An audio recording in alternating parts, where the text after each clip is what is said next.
மூன்றாவதாக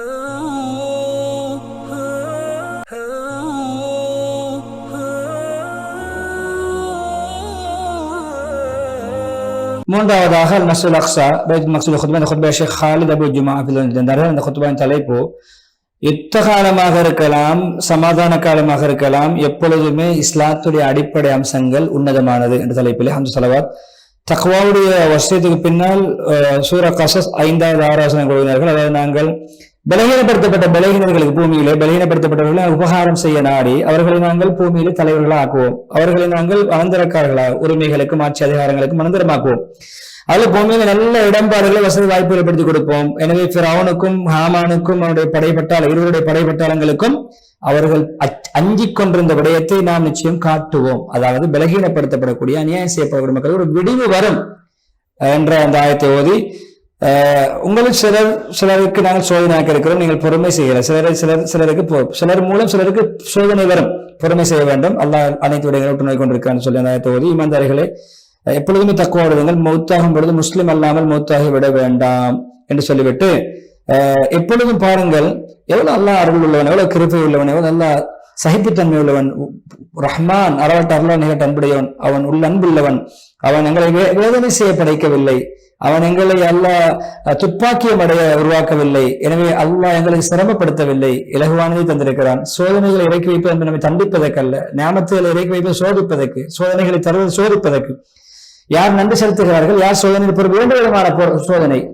நாமத்துகளை மூலம் சோதிப்பது, நன்றி மனப்பான்மையை பார்ப்பதற்கு, சோதனைகள் மூலம் கஷ்டங்கள் மூலம் சோதிப்பது பொறுமையை பார்ப்பதற்கு. எனவே அதில் நாங்கள் நியமத்தை நன்றி செலுத்தின வெற்றி, பொறுமை செய்தால் வெற்றி.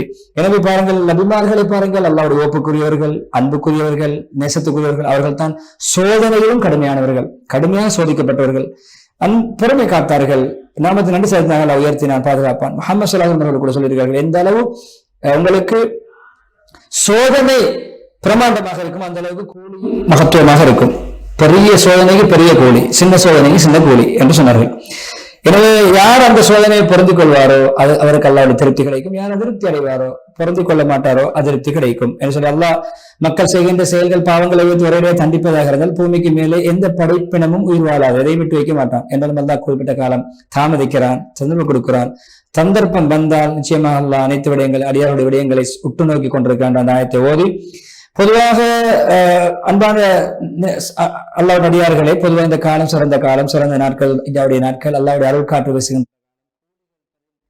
கூலிகள் கிடைக்கின்ற காலம். எனவே இந்த அல்லாஹ் சில காலங்களில் அருள் காற்றுகளை வீசுவான். அல்லாஹ் தனக்கு தன்னுடைய கட்டுப்பாட்டில் அந்த அருள் காற்றுகளை வீசுவான். எனவே அந்த அருள் காற்று படுகின்ற நபர்களாக நீங்கள் மாறிக்கொள்ளுங்கள். உங்கள் சில இந்த அருள் காற்று பட்ட பிறகு, பாக்கியம் கிடைத்த பிறகு துப்பாக்கியசாலியாக ஒரு பொழுதும் மாற மாட்டார், நல்லவராகவே வாழ்ந்து மன்னிப்பான்னு சொல்லிவிட்டு அல்லாஹ்வுடைய ரசூலை கட்டுப்படுங்கள்.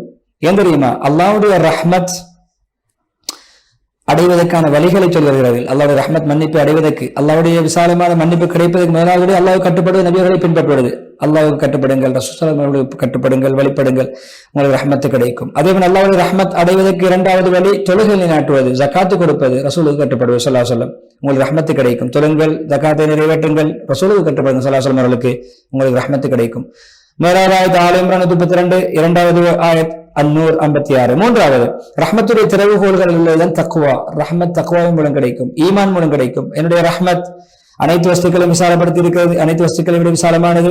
நான் அதை முடிவு செய்வேன், ரஹ்மத்தை முடிவு செய்வேன் யாருக்கு? தக்வாதாரிகளுக்கு, ஜகாத்தை நிறைவேற்றக்கூடியவர்களுக்கு. யார் என்னுடைய அத்தாட்சிகளை ஈமான் கொள்கிறார்களோ அவர்களுக்கு தான் என்னுடைய ரஹ்மத்தை நான் முடிவெடுக்கிறேன். 656. ரஹ்மத் பொறுமையாளர்களுக்கு இறங்கும், ரஹ்மத் நன்மை எதிர்பார்க்கக்கூடியவர்களுக்கு இறங்கும், ரஹ்மத் அல்லாஹ்வுடைய பாதையத்தான் அர்ப்பணித்த போராளிகளுக்கு இறங்கும், ரஹ்மத் சோதனைகள் சிரமங்கள் வரும்பொழுது இறங்கும். அவர்களுக்கு சோதனை, அவர்கள் எப்படிப்பட்டவர்கள் என்றால், அவர்களுக்கு சோதனை ஏற்பட்டால் அவர்கள் இன்னா லில்லாஹி வ இன்னா இலைஹி ராஜிஊன், நாங்கள் அல்லாஹ்வுக்கு சொந்தமானவர்கள், அல்லாஹ் பக்கமே மீளக்கூடியவர்கள் என்று ஓதுவார்கள். அவர்கள் மீது அல்லாஹ்வுடைய அருள் கிருபைகள் பாக்கியங்கள் இறங்கும், கிடைக்கும். அவருடைய அல்லாஹ்வுடைய அருள்கள் பாக்கியங்கள் கிடைக்கும், அல்லாஹ்வுடைய கிருபை அவர்களுக்கு உண்டாகும். அவர்கள் தான் நேர் வழிபட்டவர்கள். பக்கரா 156, 150 வசனங்கள். நீங்கள் எப்பொழுதுமே அல்லாஹ்வுடைய சோதனைகள் ஒரு ஆயத்தை ஞாபகப்படுத்திக் கொள்ள வேண்டும். எந்த சோதனை வந்தாலும் ஒரு ஆயத், லா தஹ்சன், நீங்கள் கவலைப்பட வேண்டாம், சஞ்சலப்பட வேண்டாம், துக்கப்பட வேண்டாம். நிச்சயமாக அல்லாஹ் எங்களோடு இருக்கிறான். தௌபா 40. எனவே கவலைகளை விடுங்கள், துக்கங்களை விடுங்கள், நம்பிக்கை வையுங்கள், நிராசையாக வேண்டாம், உள்ளத்தில் உறுதி கொள்ளுங்கள். அல்லாஹ் உதவி செய்வான். அல்லாஹ் பெரும் வெற்றி கிடைக்கும் என்ற நன்மாராயத்தை மனசில் ஆழமாக பதிய வைத்துக் கொள்ளுங்கள் என்று சொல்லிவிட்டு, எப்பொழுதும் பாவிகளுடைய முடிவை நினைத்து ஆறுதலடையுங்கள், அநியாயக்காரர்களுடைய அழிவு நினைத்து ஆறுதலடையுங்கள். ஏன் தெரியுமா?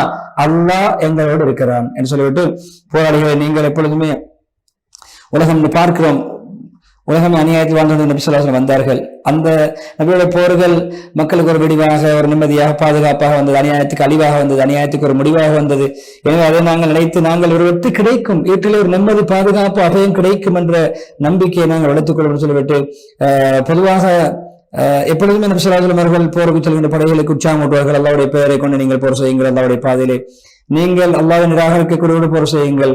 அதே போன்று நீங்கள் எதிலுமே அத்துமீறி நடக்க வேண்டாம், அளவுகள் நடக்க வேண்டாம், நீங்கள் எதிலும் துரோகம் செய்ய வேண்டாம், நம்பிக்கை மோசடி செய்ய வேண்டாம், நீங்கள் சித்திரவதைகள் செய்ய வேண்டாம், யாருக்கும் சின்ன குழந்தைகளை கொல்ல வேண்டாம். இதுதான் முக்கியமான விடயம். நபி அவர்கள் சொல்லி அனுப்புகின்ற விடயம். இஸ்லாத்துடைய விரோதிகளுடைய குழந்தைகளை கூட கொல்ல வேண்டும். பலஸ்தீனிலே இந்த சியோனிசவாதிகள், இந்த சர்வாதிகாரிகள், இந்த அநியாயக்காரர்கள் குழந்தைகளை கொண்டு குவிக்கிறார்கள். பல்லாயிரக்கணக்கான குழந்தைகள் கொல்லப்பட்டிருக்கிறார்கள் என்ற அந்த விடயத்துக்கு இந்த ஹதீஸை சொல்கிறார்கள். குழந்தைகளை கொல்ல வேண்டாம் என்பது இஸ்லாத்துடைய விரோதிகளின் குழந்தைகளை கூட நீங்கள் கொல்ல வேண்டாம் என்பது இஸ்லாத்துடைய புத்திமதி, மனிதாபிமானம், போரிலும் மனிதாபிமானம் என்பதை சொல்லி, பொதுவாக அந்த உலகம் சீரழிந்திருக்கிற, சின்ன பின்னமாக இருக்கு, மனிதநேயத்துடைய அர்த்தமே இல்லாமல் போய்விட்டது. பார்க்க நடக்கின்ற அநியாயங்கள், அட்டூழியங்கள், குழந்தைகள், சிறுவர்கள், பெண்கள், பலகீனமானவர்கள் எல்லாம் தாக்கப்படுகிறார்கள், வைத்தியசாலை தாக்கப்படுகின்றன. எல்லா நாடுகள், சில நாடுகள் உரிமைக்காக பாடுபடுகின்றன, குரல் கொடுக்கின்றன, சில நாடுகள் மௌனம் காக்கின்றன. உலகத்தில் அநியாயம் தலை தூக்கி விட்டது, தலைவிரித்தாடுகிறது என்று சொல்லிவிட்டு இதற்கெல்லாம் ஒரு முடிவு கிட்டும் என்ற வாக்குறுதி அளித்துவிட்டு, எப்பொழுதுமே நீங்கள் குரோதங்கள், வஞ்சகங்கள், பொறாமைகள் விட்டு எடுத்து சுத்தப்படுத்திக் கொள்ளுங்கள். பலகீனக்காரர்களோட குரோதம் வைக்க வேண்டாம், வஞ்சகம் வைக்க வேண்டாம். முஸ்லிம் என்ற ஒரு காரணத்திற்கு அநியாயம் செய்கிறார்கள். எனவே அவர்களுக்கு பொறாமையின் காரணமாகத்தான் முஸ்லிம்களுக்கு அநியாயம் செய்கிறார்கள். பகைமையின் காரணமாக உள்ளங்கள் எல்லாம் கல்நெஞ்சமாக இருக்கிறது.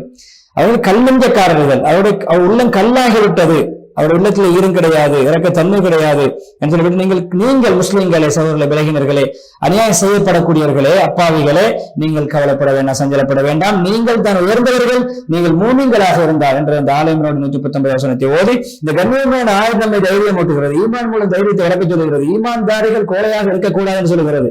எனவே கோழைத்தனம், பலகீனம் ஈமான்தாரிடம் இருக்கக்கூடாது என்று தைரியம் ஊட்டுகிறது, நம்முடைய வீரத்தை வளர்க்கிறது என்று சொல்லிவிட்டு, முஹம்மது ஸல்லல்லாஹு அலைஹி வஸல்லம் வாழ்க்கை சரிதைகளை பார்க்கின்ற பொழுது, சஹாபாக்கள் அவர்கள் நெறிப்படுத்திய முறைகளை பார்க்கின்ற பொழுது, எப்பொழுதுமே சஹாபாக்களே மனதை நல்ல பீஸ்ஃபுல்லாக, நல்ல மைண்ட் செட்டோடு வைத்திருக்கிறார்கள். மனம் குழம்பாமல், மனம் தளராமல், தைரியம் இழக்காமல், தன்னம்பிக்கையோடு, மன உறுதியோடு செயல்பட வைத்திருக்கிறார்கள்.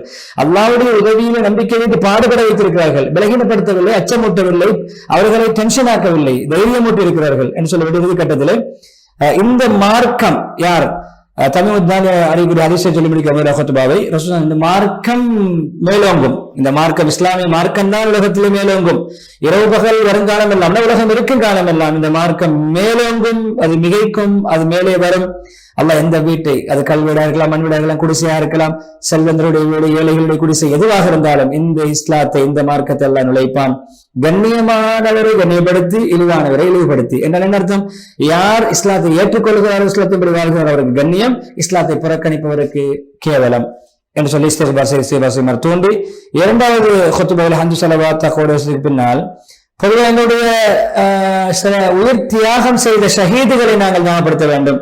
இந்த பூமிக்கு மேலே, எங்களுடைய பூமிக்காக, நிலத்துக்காக, இஸ்லாத்துக்காக அவருடைய உயிரை தியாகம் செய்த அந்த சுஹதாக்களுடைய நிழல்களிலே நாங்கள் சில விடயங்களை ஞாபகப்படுத்த வேண்டும். எனவே இப்படியான எப்படித்தான் யாருடைய உயிர் போகப்பட்டாலும் இதில் நாங்கள் விட்டுக் கொடுக்க மாட்டோம், பலகீனப்பட மாட்டோம். பலகீனம் என்பது நாங்கள் என்னிடமிருந்து வெளியாக தைரியம், எப்பொழுதுமே நாங்கள் முனைப்புடன் தான் செயல்படுவோம். அந்த அநியாயத்தை உயர்த்துவதற்கு நாங்கள் எங்களை எப்பொழுது முடியாது, அல்லாஹ் நிச்சயம் உயர்த்துவதை நம்பிக்கையோடு போராடி கொண்டிருக்கிறோம் என்று சொல்லிவிட்டு, எப்பொழுதுமே வார்த்தையால் வர்ணிக்கப்பட முடியாத அநியாயம், பலகீனம், அத்துமீறல்கள், அராஜகங்கள், ஆக்கிரமிப்புகள், சின்னாபின்னங்கள், இழப்புகள், தகர்ப்புகள் என்றெல்லாம் நடக்கின்றன. உண்மையிலே அது செய்திகளை நான் மிம்பரில் சொல்வதன் மூலமோ, பத்திரிகைகளை வாசிப்பதன் மூலமோ, மீடியாக்களில் நீங்கள் கேட்பதன் மூலமோ உங்களால் அதை புரிய முடியாது. அது ஒரு விடயத்தில் முடிக்க அந்த பந்திய வலைசல் ஹபர்கள் ஐயான் லைசல் ஹபர்கள் முஆயன் என்பவர்கள் நேரடியாக காண்பதை போன்று உங்களுக்கு செய்திகள் சொல்லாது. ஏன்? உண்மைகள் மறக்கடிக்கப்பட்டு இருட்டெடுப்பு செய்யப்படுதல் செய்திகள் வருகின்றன அதிகமாக. எனவே அதனால் சில மீடியாக்கள் உண்மைகளை சொன்னாலும் சில மீடியாக்கள் அது தெளிவுபடுத்தி தான் சொல்கிறார்கள். அதான் சொல்ல நேரடியாக வந்து பாருங்கள் நாங்கள் படுகின்ற கஷ்டங்களை, எங்களுடைய உறவுகள் படுகின்ற சிரமங்களை என்று கத்தீபர்கள் ஆதங்கப்படுகிறார்கள். எனவே கஸ்ஸா உடைய பூமி, காசா என்று சொல்லுவாங்க, காசா அரபில கஸ்ஸா என்று சொல்வார்கள். கஸ்ஸா வாசிகளே, கஸ்ஸாவில் சிரமப்படக்கூடிய மக்களே, நீங்கள் எப்பொழுதுமே எந்த கட்டத்தில் இருக்கிறோம் தெரியுமா? ஹாஜிகளை வழி அனுப்பி கொண்டிருக்கிறோம். ஹஜ்ஜுடைய காலங்களில் இருக்கிறோம். நம்முடைய ஹாஜிகள் நமக்காக துவா செய்வார்கள். நம்முடைய ஹாஜியோட துவா கபூல் ஆகும். அநியாயம் இல்லாமல் ஆக வேண்டும். அநியாயக்காரர்கள் ஒரு முடிவு கட்ட வேண்டும் என்று ஹாஜிகளிடம் நாம் துவா ஒப்படைத்து அனுப்புகிறோம். எனவே உங்களுக்கு ஒரு தைரியம், உங்களுக்கு மன ஆறுதல். எனவே ஹாஜிகளை ஹஜ்ஜுக்கு அனுப்புவது போன்று நீங்கள் உங்களுடைய குழந்தைகளை அல்லாவிடம் அனுப்பியிருக்கிறீர்கள், உங்களுடைய உறவுகளை அல்லாவிடம் அனுப்பியிருக்கிறீர்கள். ஷஹீதுகளாக உலகத்தை விட்டு நீங்கள் அல்லாவிடம் பாரம் கொடுத்திருக்கிறீர்கள். இந்த ஹாஜிகளுக்கு நமக்காக துவா செய்யுமாறு சொல்கிறோம்.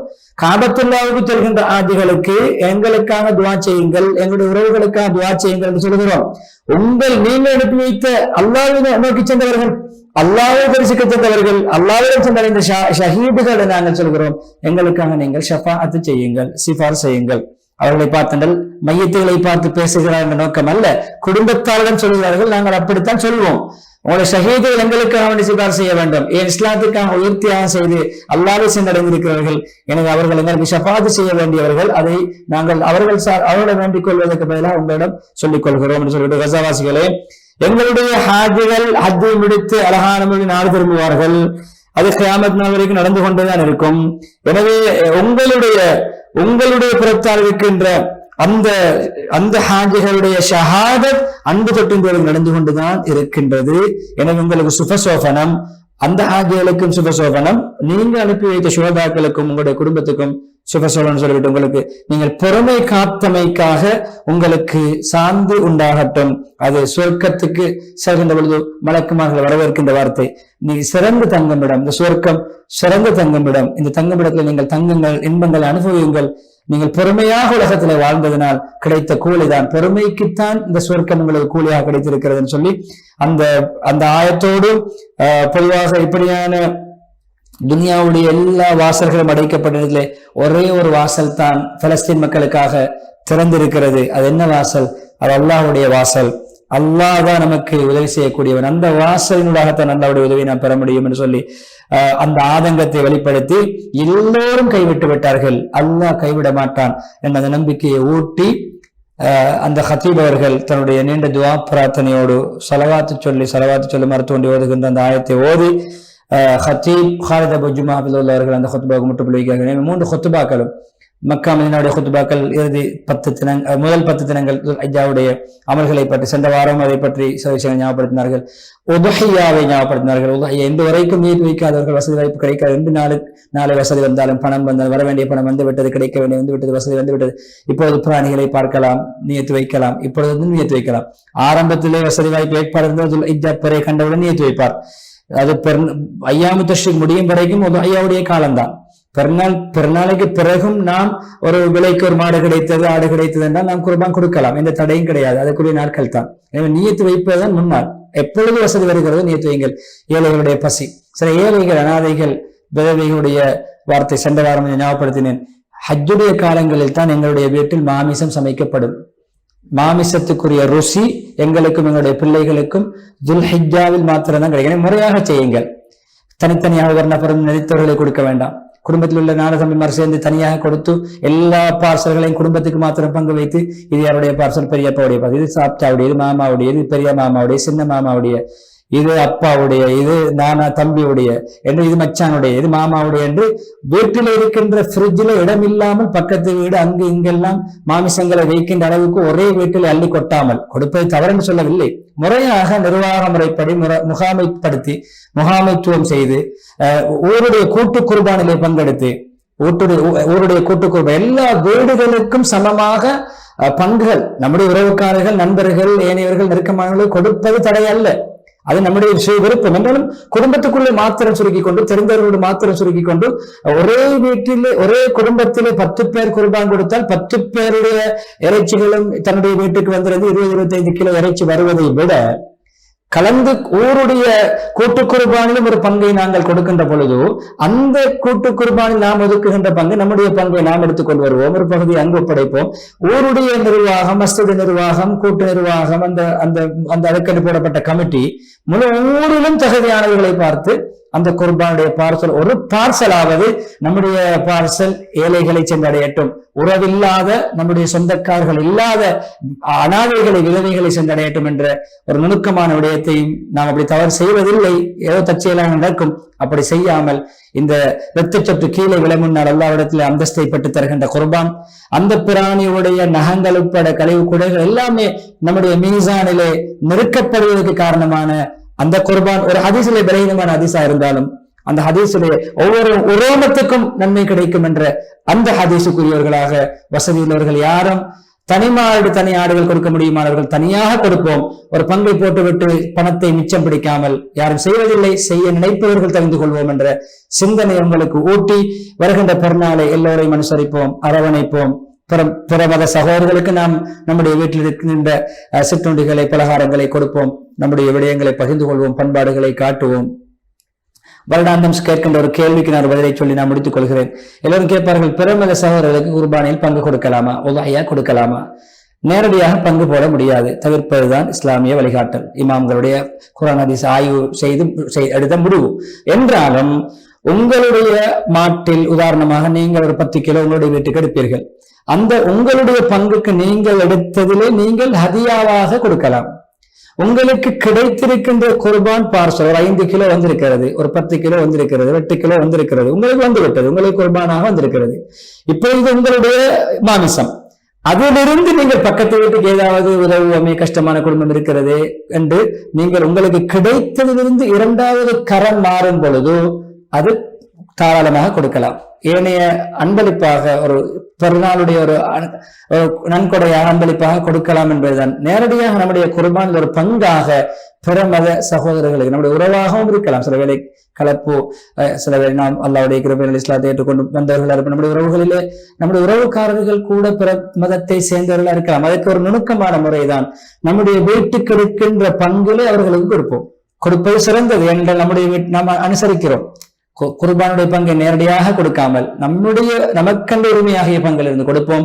எனவே அவர்களை அனுசரித்துக் கொள்வோம், ஒற்றுமையாக பிறநாளை கொண்டாடுவோம், ஆடம்பரங்களை, பாவங்களை, ஹராம்களை தெரிந்து கொள்வோம், அதிகமாக இந்த திக்ருகளை செய்வோம், தக்பீர்களை செய்வோம் என்ற வேண்டுகோளோடு அனைவர்களுக்கும் எதிர்வருகின்ற அந்த ஈதுல் அத்ஹா ஒரு ஈதுன் சஈத், ஈத் முபாரக், பரக்கத் பொருந்திய ஒரு ஈதாக, ஒரு பாக்கியம் மிக்க ஒரு ஈதாக, தியாக மனப்பான்மை வாழ்நாளிலே பிரதிபலிக்க செய்கின்ற ஒரு ஈதாக அந்த ஈதை ஆக்கி நம்முடைய பலஸ்தீன் மக்களுடைய அந்த அந்த அநியாயங்கள் வேரோடு பிடுங்கி எறியப்படுவதற்கு ஒரு காரணமான ஒரு பெருநாளாக, பலஸ்தீன் மக்களுக்கு அநியாயம் செய்தவர்கள் அல்லாஹ்வின் புறமிருந்து ஹிதாயத் இருந்தால் ஹிதாயத்துக்கும் அல்லது பாரிய தண்டனைக்கும் ஆளாகி எந்த ஒரு முஸ்லிம் மீதும் கை வைப்பதற்கு அஞ்சுகின்ற நடுங்குகின்ற அளவுக்கு அல்லாஹ்வுடைய உதவியை இறக்கி வைக்கின்ற, எப்படி நெருப்பிலே இப்ராஹிம் அலைஹிஸ்ஸலாத்தை அல்லாஹ் நிம்மதியாக இருக்க வைத்தானோ அந்த சூழலிலே பலஸ்தீன் மக்கள் சுற்றுச்சூழல் எதிரிகள் இருந்தாலும் அவர்கள் நிம்மதியாக வாழ்வதற்கு ஒரு விடிவு ஏற்படுத்தக்கூடிய ஒரு பெருநாளாகவும் இந்த பெருநாளை அல்லாஹ் ஆக்கி வைப்பானாக.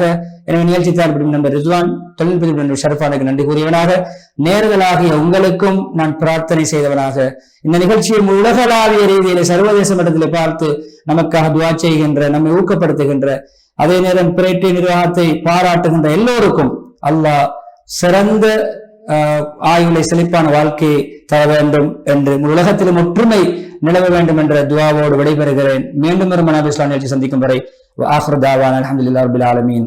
வஸ்ஸலாமு அலைக்கும் வரஹ்மத்துல்லாஹி வபரகாத்துஹு.